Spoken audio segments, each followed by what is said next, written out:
D-Day. Dari semalam aku tak bisa tidur. Aku berdebar sekali. Ini harinya. Aku takut. Intan membantuku memakai baju pengantin. Tanganku belum pulih, masih diperban. Wajahku juga masih bengkak sedikit. Cuma sudah tak merah lagi. Anak mama cantik sekali, puji mama. Cantik kayak tomato ya mah, timpal Intan. Sepupuku sudah mengikik mendengar lawakan tak lucu Intan itu. Dasar. Aku sekarang sedang duduk di kamar ditemani Intan, mama dan sepupu iparku. Sudah jam berapa ini? Kenapa belum dimulai juga akad nikahnya? Apa Arsyita akan datang? Rasanya sudah lebih dari sejam dari jadwal yang seharusnya. Tapi keluarga Arsy belum sampai juga. Sepupuku sudah pada keluar untuk melihat apakah Arsy sudah datang atau belum. Dia akan datang kan Tan? Tanyaku pada Intan. Kau tenang saja, dia pasti datang, jawab Intan berusaha menenangkan. Aku semakin tak enak hati, tak senang duduk. Perasaan apakah ini?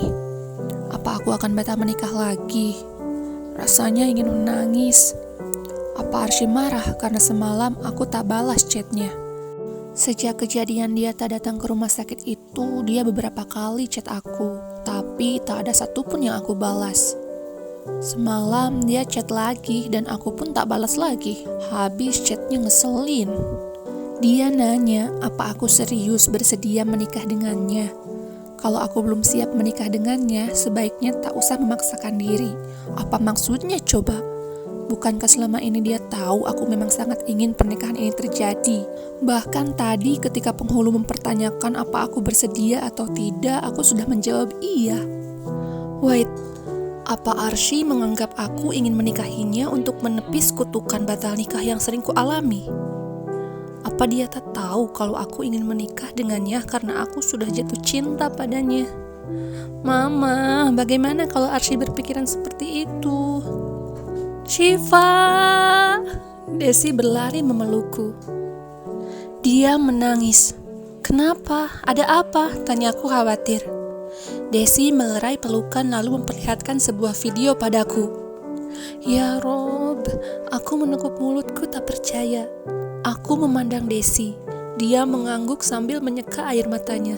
Lalu dia mendekat lagi dan menyeka air mataku yang tak kusadari telah membasahi pipi. Saya terima nikahnya Ashifa Zulmani Arwilandi binti Adri Wilnandi dengan mas kawin.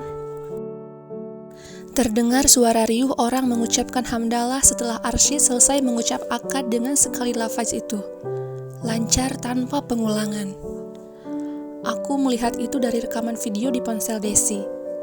Selamat, kau sudah jadi istri orang sekarang, ucap Desi lalu memelukku lagi. Akad nikah memang dilakukan di ruang tengah rumahku.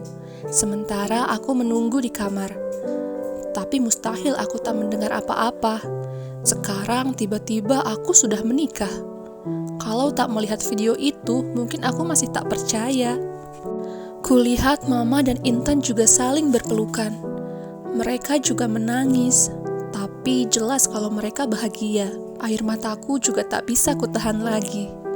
Lalu mereka menghampiriku dan memelukku bergantian. Selamat sayang, jadi istri solehah ya nak, ucap Mama lalu mengecup kepalaku lama. Selamat my sister, akhirnya kutukan gagal nikahmu berakhir. Jangan sengklek lagi ya, kata Intan di sela isak tangisnya. Kurang ajar dia, lalu aku memeluknya erat. Tapi kapan aku menikah? Bukankah Arsy belum sampai? Kenapa tiba-tiba dia sudah melafazkan akad? Tanyaku blur. Ini udah pada ngasih selamat, tapi aku gak sadar kapan nikahnya. Meski dah jelas di rekaman video itu aku sudah sah jadi istri Arsy. Terjadi sesuatu di jalan, makanya mereka terlambat. Mereka sudah lama sampai juga. Pas sampai langsung dilaksanakan akad nikah dan Arsy sekarang ke masjid untuk sholat sunat sekalian sujud syukur. Memangnya kau tak dengar suara riuh tadi? Terang Desi. Aku menggeleng. Aku memang tak mendengar apapun. Pikiranku ini dipenuhi kemungkinan-kemungkinan negatif. Aku istri Arsy sekarang. Aku telah menikah. Ya Allah, subhanallah, walhamdulillah, wala ilaha illallah, wallahu akbar. Terima kasih ya Allah. Lalu Zahra datang bersama tanteku. Mereka memberi selamat kepadaku. "Fa, jadikan aku madumu," bisik Zahra sebelum melepas pelukan kami. "Gila, aku baru menikah, woi. Belum nyicipi manisnya pernikahan, tapi dah banyak yang menawarkan madu. Eish." "Syifa, sudah waktunya keluar, ayo sayang," kata Tante Nita. Aku memegang tangan mama, gugup. "Tak usah khawatir sayang," ucap mama sambil merapikan riasanku. Mama dan Intan membantuku berdiri. Mereka mengapitku keluar. Bismillah. Aku duduk bersimpu di tempat yang sudah disediakan. Kulihat ada Kak Arisha dan Bunda yang sedang tersenyum padaku. Tapi aku tak melihat ayah. Tempat duduk para wanita dan pria memang sengaja dibuat terpisah. Seseorang datang. Awalnya aku pikir Arsy yang mendekat. Ternyata itu Papa. Papa memelukku dan mencium kepalaku lama. Papa menangis. "Selamat kakak. Akhirnya kakak menikah juga. Kakak sudah jadi istri orang sekarang. Tapi meski begitu kakak akan tetap menjadi anak papa. Hanya saja sekarang kakak memiliki suami yang harus kakak utamakan. Hormati dan patuhi suami kakak selagi tak bertentangan dengan syariat. Jadi istri yang solehah. Papa sayang kakak. Kakak juga sayang papa. Terima kasih telah menikahkan kakak. Halalkan makan minum kakak selama ini. Balasku yang masih dalam pelukan papa." "Ini bukan mimpi kan, Pa? Kakak sudah benar-benar menikah kan sekarang?" "Iya sayang." Papa meleraikan pelukan. "Sudah, jangan menangis lagi. Tak cantik lagi nanti anak papa." Sekarang sudah waktunya untuk upacara pembatalan air wudhu, tradisi orang Melayu. Aku menundukkan kepalaku saat Arsy mulai mendekat. Jantungku semakin berdetak cepat seiring semakin dekat langkahnya padaku. Bisa kulihat kakinya di depanku. Sekarang dia duduk di hadapanku. "Tak mau pandang abang," katanya. Aku semakin berdebar. Detakan jantungku rasanya tak terkendali lagi saat aku mendengar suaranya yang begitu dekat denganku. Dia memegang daguku. Tangannya dingin. Tubuhku bergetar. Terasa sejuk dengan sentuhannya. Untuk pertama kalinya lelaki ajnabi menyentuhku. Dia mengangkat daguku agar aku memandangnya. Waktu seakan berhenti saat mataku tepat memandang anak matanya. Kulihat bibir itu tersenyum. Senyum yang selalu membuatku terpesona seperti biasanya. Kulihat ada luka goresan di wajah tampannya. Pandanganku jatuh ke pelipisnya. Dia terluka. "Abang kenapa?" tanyaku panik lalu tanganku refleks memegang pelipisnya yang diperban. "Au!" aku meringis. Iya aku, dia yang terluka tapi aku yang meringis. Aku tak sadar yang kugerakkan adalah tangan kananku yang masih belum pulih. "Hei, hati-hati," katanya lembut sambil memegang tanganku. Deheman Intan menyadarkanku kalau bukan hanya aku dan Arsy yang ada di sini. Ada banyak mata yang sedang memandang kami. Mereka tersenyum penuh makna. "Pengantinnya sehati, yang satu diperban, yang satunya juga ikutan," kata Intan membuat semua yang hadir tertawa. Aku malu sekarang, tapi rasa khawatirku lebih besar. Apa yang terjadi pada Arsy? Aku tak bisa berhenti menatapnya. Kenapa aku sedih melihatnya terluka? "Nanti abang jelaskan," bisiknya seolah memahami apa yang ada di benakku saat ini. "Sudah saatnya menyarungkan cincin sayang," kata Bunda yang berada di samping Arsy. Aku memakaikan cincin di jari Arsy. Agak gak sopan memang, karena aku menggunakan tangan kiri. Cincin yang Arsy pakai bukan emas, tapi terbuat dari titan. Tiba giliran Arsy untuk memasangkan cincin padaku. Aku memandang tanganku yang berbalut perban. Tak mungkin bisa kupakai cincinnya. Namun tiba-tiba Arsy memakaikanku sebuah kalung yang terdapat cincin pernikahanku di dalamnya. "Perfect," ucapnya. Aku terharu, Arsy sudah mempersiapkan semuanya. Harusnya setelah ini aku mencium punggung tangan Arsy, tapi lagi-lagi tak bisa kulakukan. Arsy kemudian mencium ubun-ubunku lama. Jepretan kamera terdengar saat Arsy melakukan itu. Ada yang menyuruh Arsy mencium pipiku juga. Gila, ini bukan konsumsi publik. Selain karena aku malu, aku juga harus menjaga perasaan orang lain. Barangkali ada yang tak suka, siapa yang tahu kan? Selesai pembatalan air wudhu, aku dan Arsy sungkem pada orang tua kami. Bunda menciumi pipiku beberapa kali. Dia sepertinya bahagia sekali.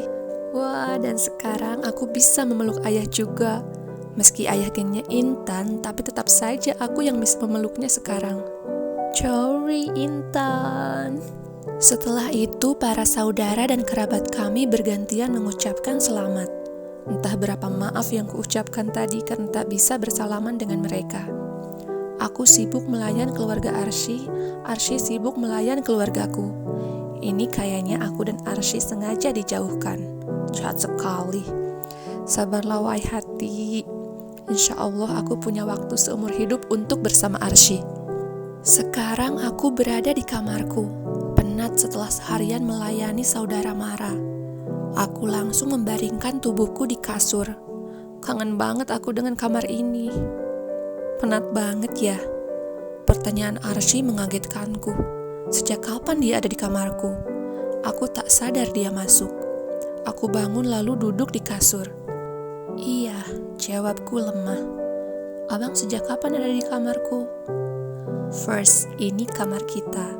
Second, abang sudah cukup lama di sini, sampai bisa menikmati sedikit koleksi fotomu, katanya lalu melirik ke dinding kamar. Aku menekuk mukaku. Fotoku tanpa kerudung itu, Aish. Arsy mendekat lalu duduk di depanku. Jadi tak sabar lihat reelnya, katanya menggoda. Rasanya aku sudah semakin blushing sekarang. Dia malah tersenyum. Mandi dulu biar segar, setelah itu kita berjamaah isya ya, ke arahnya. Kami memang belum sempat berjamaah bersama karena tadi Arsy sholat di masjid. Aku turun dari ranjang lalu membuka lemari pakaianku. Ini handuk untuk abang mandi, kataku sambil mengulurkan handuk yang kuambil dari lemariku tadi. Abang mandi duluan saja, aku lama kalau mandi. Aku membongkar tas Arsy setelah dia masuk ke kamar mandi. Bukan karena tak sopan, tapi aku mau menyediakan pakaian untuknya. Aku sudah menjadi istrinya, sudah tugasku menyiapkan makan pakainya. Sementara Arsy mandi, aku turun ke kamar Intan, memintanya melepas pakaianku. Keadaanku yang seperti ini membuatku terbatas melakukan apapun. Aku mandi di kamar Intan. Aku kembali ke kamarku dengan keadaan sudah lengkap bermukena. Terlihat Arsy sudah menungguku di atas sejadah. Dia memakai baju yang kusediakan. Aku merasa dihargai. Untuk pertama kalinya, kami sholat sebagai suami istri. Mendengar lantunan ayat Al-Quran yang Arsy baca membuatku tenang. Masya Allah, suaranya indah sekali. Selesai sholat, Arsy mengajakku mengaji bersama. Dia membetulkan bacaanku yang salah. Dia juga menjelaskan arti dari surat yang kubaca. Aku beruntung memilikinya sebagai suamiku. Biar abang bantu, katanya saat melihatku kesulitan membuka mukena setelah selesai mengaji. Terima kasih, ucapku saat dia melepaskan mukenaku. Kasihmu abang terima, jawabnya tanpa melepaskan pandangannya dariku. Kenapa abang memandangku seperti itu? Tanyaku gugup. Arsy menyentuh rambutku yang terurai. Cantik, gumamnya. Aku mengalihkan pandanganku. Ish, sudahlah abang membuatku malu. Kamu udah jadi tomato lagi sekarang. Ish, semerah itukah wajahku sekarang? Aku kalau lagi malu memang kayak gini. Abang, ya. Terima kasih karena mau menikahiku, ucapku tulus. Makasih juga sudi jadi istri abang, balasnya lalu mengusap kepalaku lembut. Bang, pelipismu kenapa terluka? Tanyaku yang masih penasaran dengan lukanya. Kecelakaan saat akan kesini tadi. Abang memaksa mau menyetir sendiri. Untung cuma luka dikit, jawabnya dengan tersengih. Kecelakaan. Jadi karena itu dia terlambat datang tadi. Tapi apa benar dia hanya terluka sedikit? Sudahlah, ayo kita tidur. Kita masih punya banyak waktu untuk bicara nanti, ajaknya. Tidur? Iya, tidur. Abang, aku belum.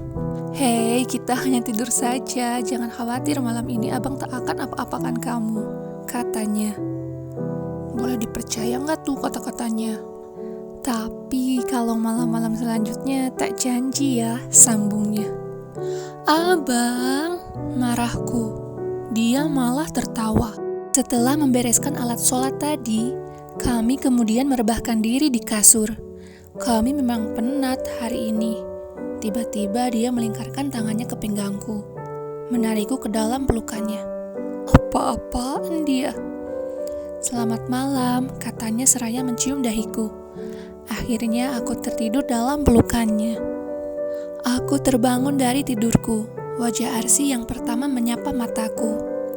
Agak terkejut awalnya, tapi aku ingat kalau kemarin aku telah menikah.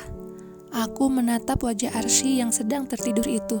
Masih tampan. Sudah puas memandang muka abang, tanyanya mengagetkanku. Suaranya saat baru bangun terdengar seksi.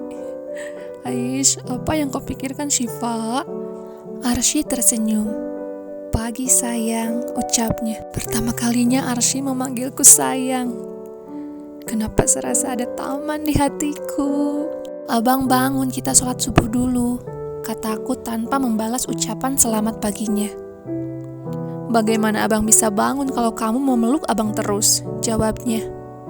Seketika aku memandang tanganku yang memang elok memeluknya. Apa yang kulakukan? Lagi-lagi aku malu. Padahal semalam Arsy yang memelukku. Kenapa sekarang malah aku yang memeluknya? Aku segera melepaskan pelukanku lalu bangun. Arsy pun ikut bangun duduk di sampingku. Kamu mau abang bantu ambil air wudhu? Tanyanya. Aku tahu kali ini Arsy tak bermaksud menggodaku. Dia tulus ingin membantu. Tak usah, tak apa, aku bisa sendiri. Nanti wudhuku batal kalau abang pegang. Ya udah sana wudhu dulu, katanya sambil mengelus kepalaku. Ini adalah hal yang sangat kusukai. Saat seseorang mengelus kepalaku, aku merasa sangat disayangi. Arsy membantuku memakai mukena dengan hati-hati karena takut menyentuh kulitku. Lucu sekali melihat ekspresinya saat merapikan mukenaku. Seperti biasa, selesai berjamaah, kami mengaji sebentar.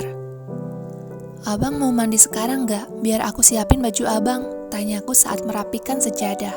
Kami memang tak mandi dulu tadi, soalnya kami bangun kesiangan. Waktu subuh udah mau habis. Kamu duluan saja. Aku mandi di bawah aja bang. Arsy mendekatiku memegang bahuku. Kamu istri abang sekarang. Abang tahu kamu masih malu pada abang. Tapi mulai sekarang kamu harus membiasakan diri. Abang tahu kita baru saling mengenal. Tapi kita juga bukan nikah paksa kan? Dan kamu harus ingat, tak selamanya Intan akan tinggal bersama kita kan? Suatu saat dia akan tinggal dengan suaminya. Kamu harus membiasakan diri meminta bantuan abang mulai sekarang. Ayo, sekarang kamu mandi saja di sini. Biar abang yang bantu kamu melepas pakaian. Tenang saja, abang tak akan mengambil kesempatan pada tubuhmu. Abang tahu kamu hak abang, tapi abang juga tak boleh memaksa kamu melakukan hal tanpa seizinmu. Jadi, izinkan abang. Omongan Arsy tadi benar juga. Sekarang atau nanti juga sama saja, pasti rasa malu itu akan tetap ada. Dan itu wajar. Cepat atau lambat, aku harus terbiasa dengannya. Aku mengangguk mengiyakan. Aku menyiapkan pakaian Arsy seperti semalam. Setelah membantuku berpakaian, giliran dia yang mandi. Aku memang malu sekali tadi. Tapi Arsy bukannya mengapa-apakan aku pun. Apa yang harus kukhawatirkan? Astagfirullah, astagfirullah, astagfirullah. Aku terkejut saat melihat Arsy keluar kamar mandi hanya dengan memakai handuk saja. pertama kali lihat pria begitu di depanku. Badannya bagus sekali. "Ai, Syifa, kamu kenapa?" tanyanya sambil tertawa. Dia mengambil baju yang kusediakan lalu memakainya tanpa segan silu. Gila, dia tak tahu apa aku ada di sini. Apa dia tak malu? Ish, aku segera mengalihkan pandanganku. Dia yang begitu, tapi aku yang blushing. "Shi, kamu punya first aid kan?" tanyanya sambil membantu mengikat rambutku. Tahu saja aku sedang kesulitan. "Ada? Kenapa?" Dia memanggil aku Shi. Kok rasanya aneh ya? Tapi aku suka. Mau ganti perban, aku pun mengambilkan kotak first aid untuknya. Dia duduk di depan cermin lalu mulai membuka perban di dahinya. "Biar aku yang lakukan," ucapku. Aku pun menyuruhnya menghadapku, lalu membantunya membuka perban yang ada di pelipisnya. Tapi susah, tanganku juga luka soalnya. Aku mengambil kursi lalu duduk di hadapannya. Tetap saja susah melakukannya. Dia tinggi meski duduk begitu. Mau membantu tapi malah menyusahkan. Arsy tertawa mengekek. Aku menunduk menggigit bibir. Arsy berdiri lalu menarikku ke kasur, menyuruhku naik ke atas kasur. Mau apa dia? Ya Tuhan, Arsy merebahkan kepalanya di pahaku. "Ayo lakukan," katanya. "Hah? Apa?" Aku masih bingung. "Mengganti perban abang." "Hah? Oh iya, dengan posisi seperti ini memang lebih mudah bagiku melakukannya." Selesai mengganti perbannya, aku minta izin keluar kamar untuk membantu mama di dapur. Meskipun aku pasti tak akan membantu apa-apapun sih di dapur. Tapi lama-lama berduaan dengan Arsy di kamar membuatku tak karuan.